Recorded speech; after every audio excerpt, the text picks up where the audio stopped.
The Final Fantasy franchise is poised to have a huge 2023 and beyond. That's the spirit.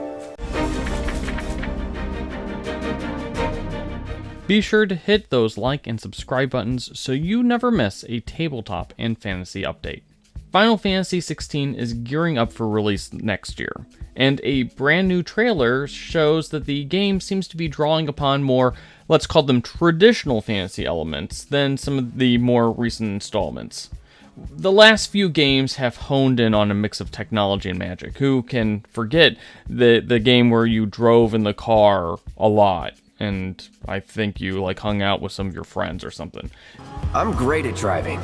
Anyways, Final Fantasy XVI is going old school with swords and magic and crystals and of course the giant monster summons. While there are a lot of people who are comparing the recent Final Fantasy XVI trailer to things like Game of Thrones because there's different kingdoms and they're all warring against each other, and I don't know, maybe the Odin is like a dragon or something.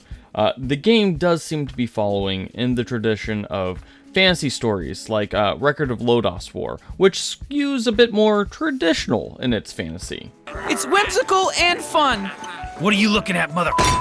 Speaking of Final Fantasy, Hasbro also buried an announcement that Final Fantasy would be crossing over into Magic the Gathering in 2024. An upcoming Universes Beyond set will focus on the Final Fantasy franchise. It's still very early, and we don't know exactly what sort of Final Fantasy Magic the Gathering cards we're going to get, but we think that the franchise is big enough to justify a full set of cards, or at least a few commander decks.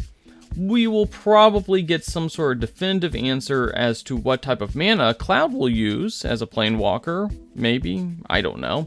But we'll get more answers next year. Nailed it, I know, thank you. Moving on. Finally, while Final Fantasy has never had a tabletop RPG, it does have a decently popular card game that is also produced by Square Enix. In fact, Square Enix is also developing a new Final Fantasy VII remake board game, which we'll note there was never a Final Fantasy VII board game. This is just a board game based on the video game Final Fantasy VII Remake. So, anyways, expect a lot more Final Fantasy to hit your tabletop soon. And be sure to like and subscribe the character sheet.